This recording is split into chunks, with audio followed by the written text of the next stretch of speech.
বল। সবাই নিজেকে হিন্দু বলে গর্ববোধ করছে, কেউ মুসলমান বলে গর্ববোধ করছে। আমরা কি বলে গর্ববোধ করব?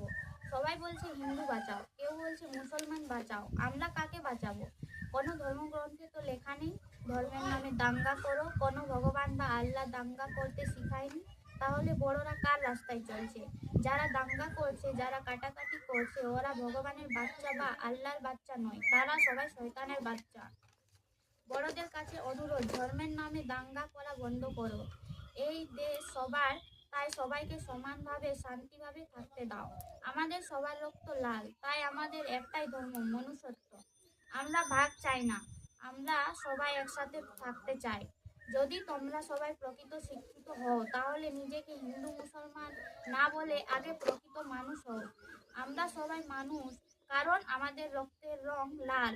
আমাদের একটাই ধর্ম, মনুষ্যত্ব।